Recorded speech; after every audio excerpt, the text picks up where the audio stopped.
Om Jnanatimirandasya Jnananjanam Shalakaya Chakshurunmilitam Yena Tasmai Shri Gurave Namaha Gurave Gaurachandraya Radhikaya Stadalaye Krishnaya Krishna Bhaktaya Tadbhaktaya Namo Namaha Narayanam Gurum Vande Sharanyam Bhakta Bandhavam Gauramanu Purnam Radha Dasyam Pradayakam Rupanugacharya Varyamburupamachari Preshtakam Patita Pavana Bandhavam Acharya Narayan Vanchakalpatarubhyascha Kripa Sindhubhya Evacha Patitanam Pavanebhyo Vaishnavebhyo Namo Namaha Namo Mahavadanyaya Krishna Prema Pradayate Krishnaya Krishna Chaitanya Namne Gaura Tvise Namaha Shama Sundara Shikanda Shikara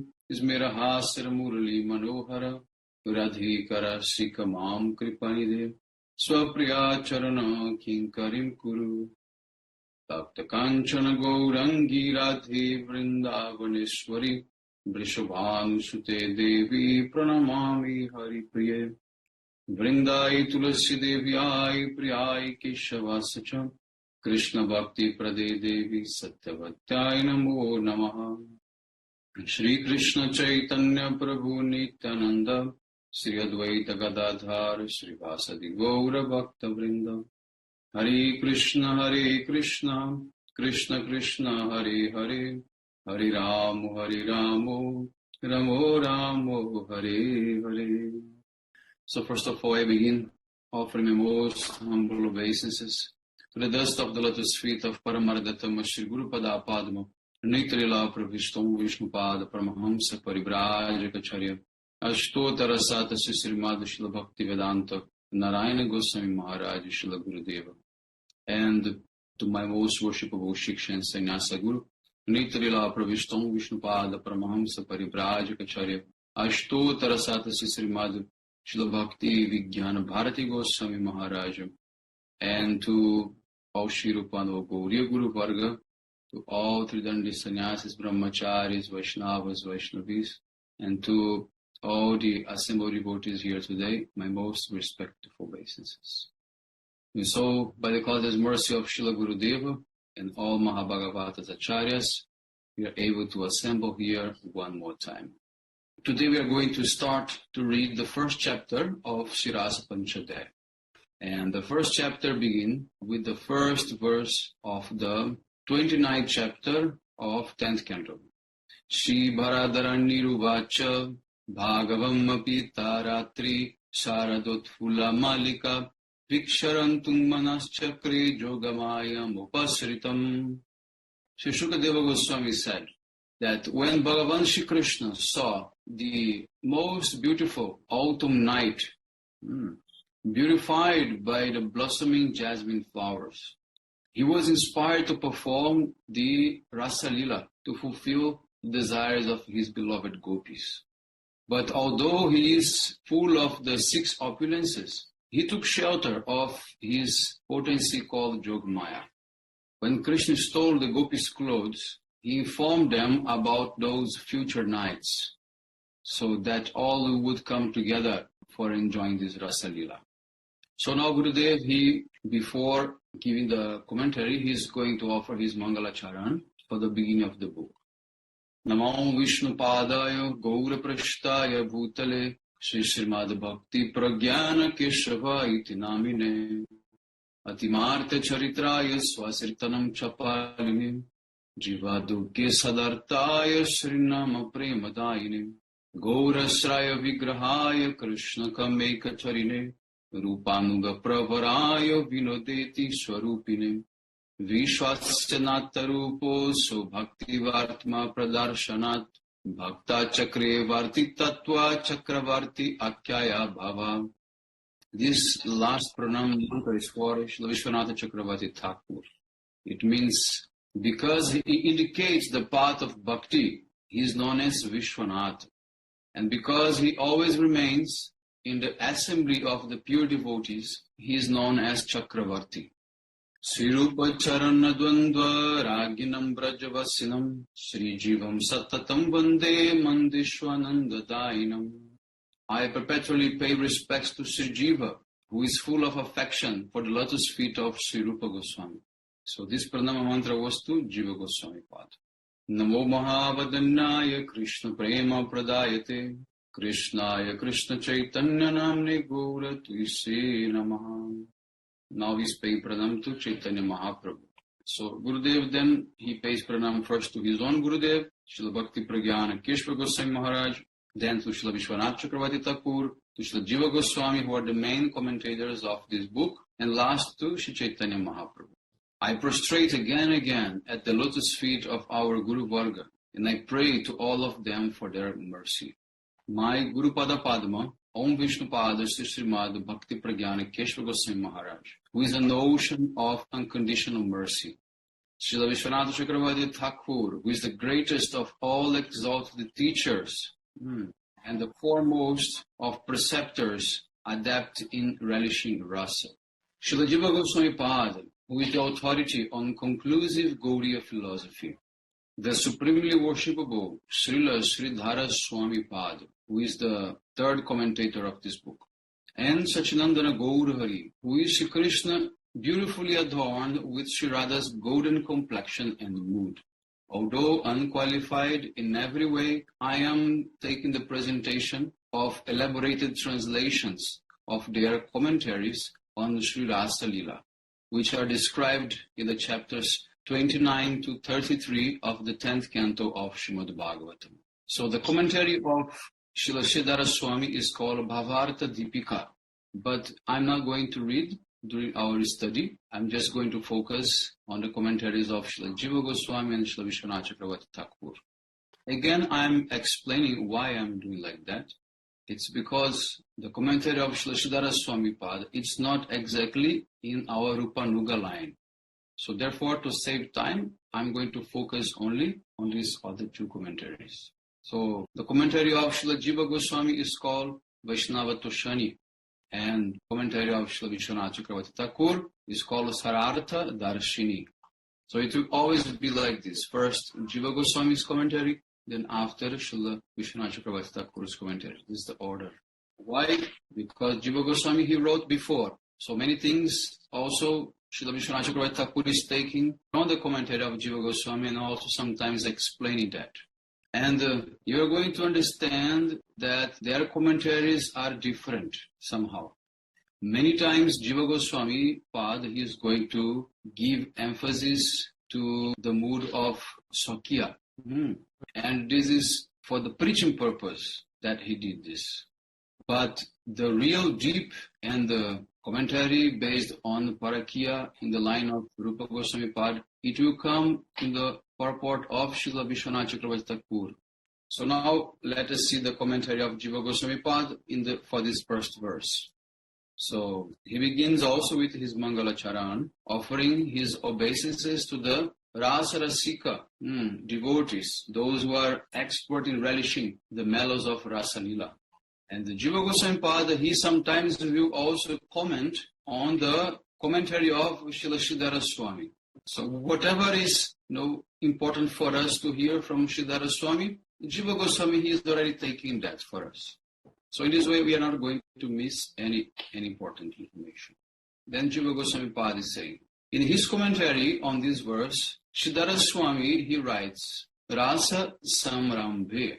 It means that the first chapter on this Rasa Lila begins with a conversation between Krishna and the gopis. This type of very much crooked dialogue between them. So, and it finishes by when Krishna disappeared from the gopis in order to, when gopis became arrogant, then Krishna, he disappeared.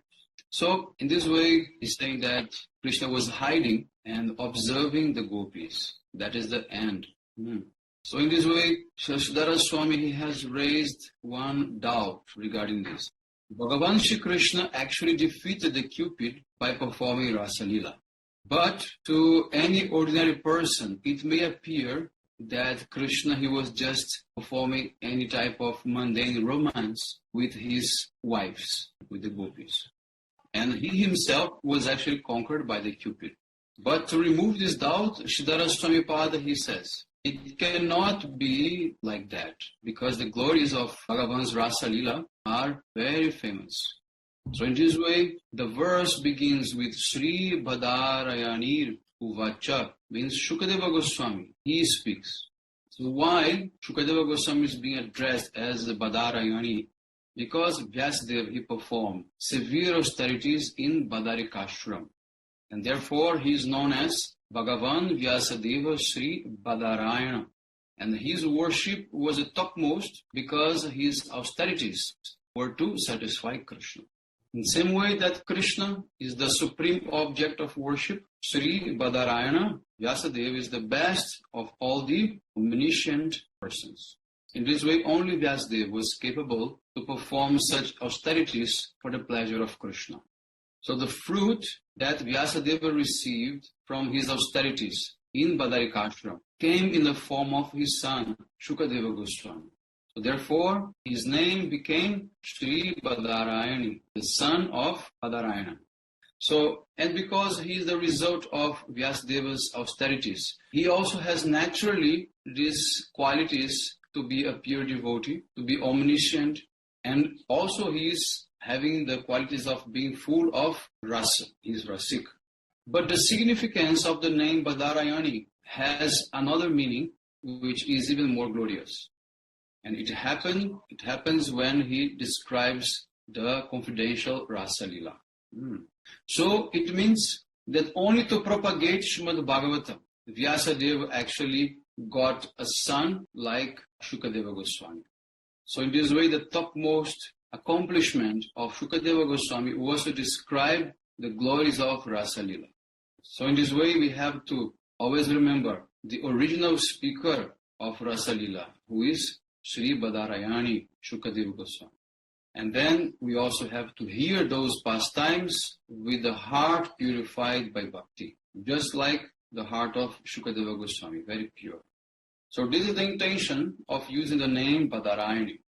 In some editions of Bhagavatam, you can find also Sri Shuka Uvacha instead of Sri Badarayani Uvacha.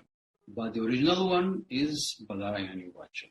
But anyway, Shuka is also very glorious. The voice of a parrot, Shuka, is very sweet and soft.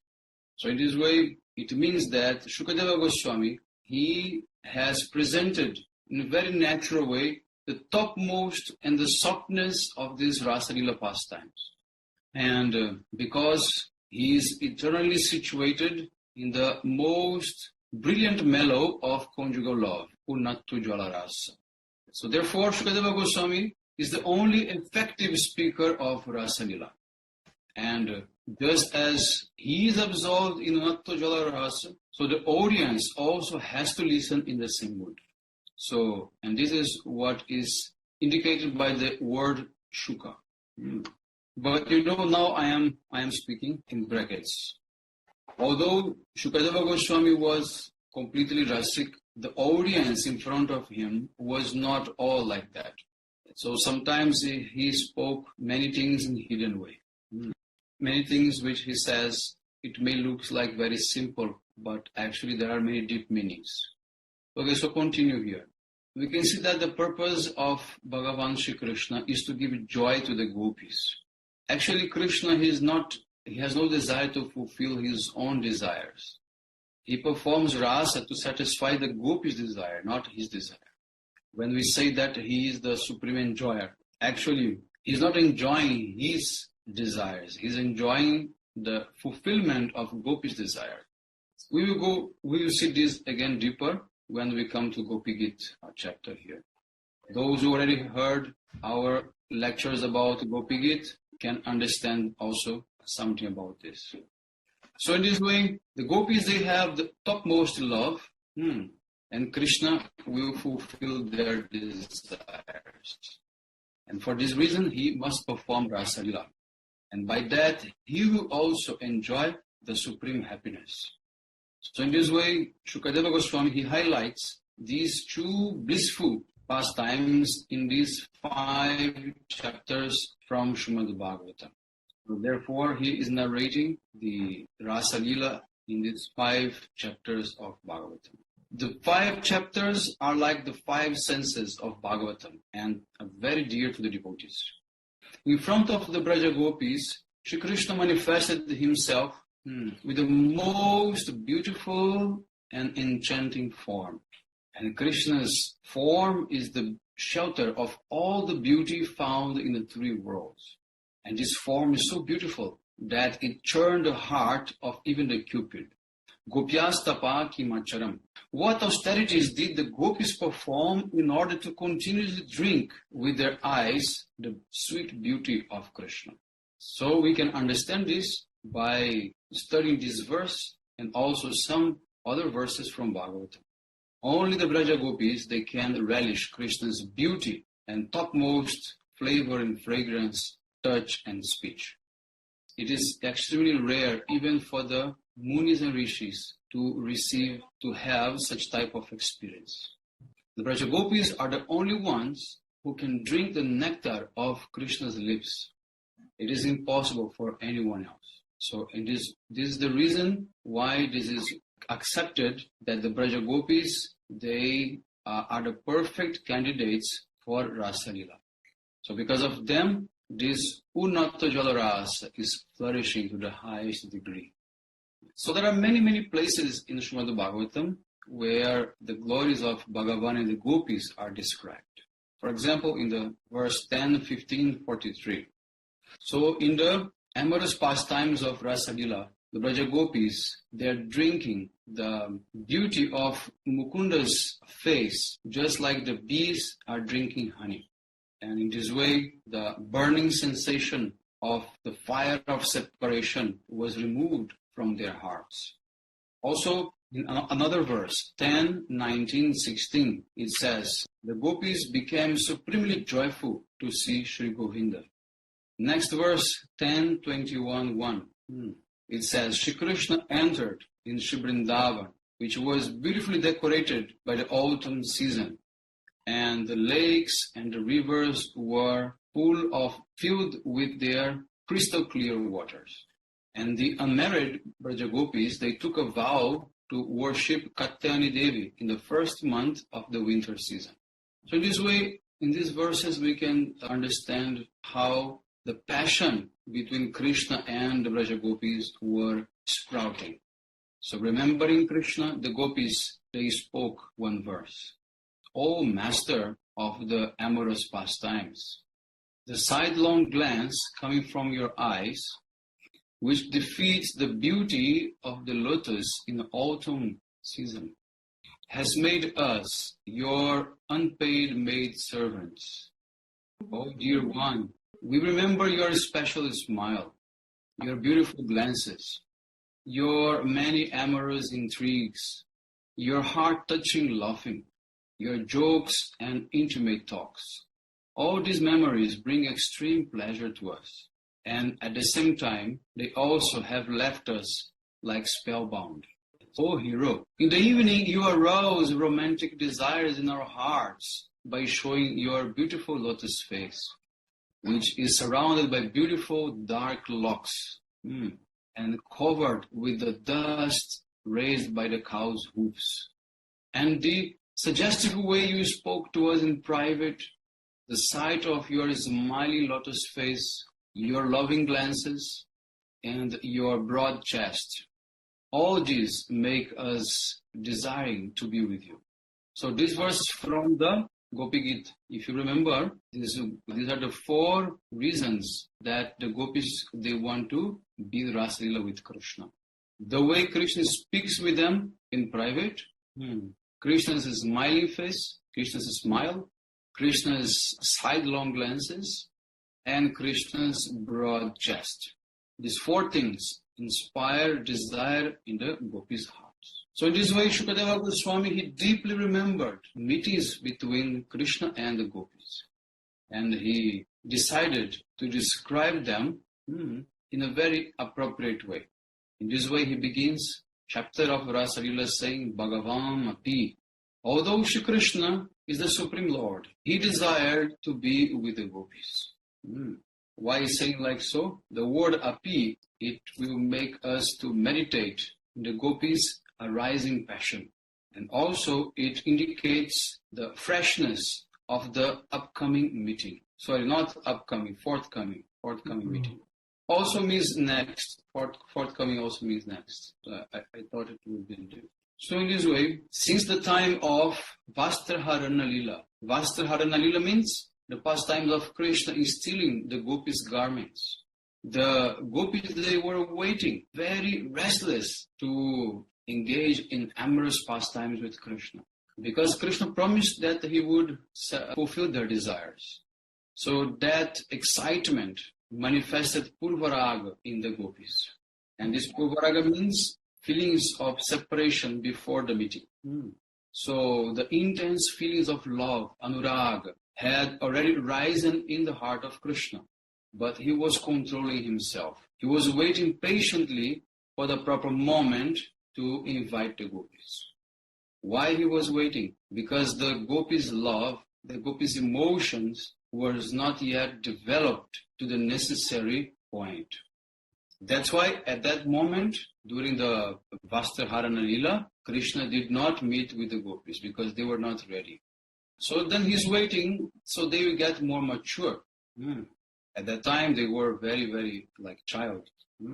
But now the Braja Gopis, they have come to the Madhya Kaishur, means the mid-adolescence, in the middle of the teenage. And they are naturally exhibiting and spreading so much joy and auspiciousness. Now they understand the language of the flute. And due to this ability, they became extraordinary. So at that moment, during the Vastraharana Lila, Krishna, he promised to the gopis and he told them, now you have attained perfection and therefore you should return to Braj. In the future nights, I will perform so wonderful pastimes with you. So when that proper time came, Krishna, he was inspired by the most beautiful lights from the full moon of the autumn season. That moon has increased Krishna's anurag. Now he gave up his self-control and he wanted to do amorous pastimes. No, that full moon has increased his anurag. So this indicates that although the munis are called Atmaramas, these are self-satisfied munis, they will not engage in any activity which is not related to bhakti. Therefore, although Bhagavan is fully satisfied in every respect, the sight of that night stimulated many desires in his heart for amorous pastimes. So there is so much more still to continue, and we will keep for the next class. So we are going to stop here. Okay. Hare Krishna Vanchakapatar Vishakripa Sindhu Bevacha Patitanam Pavanibhyo Vaishnavibhyo Namo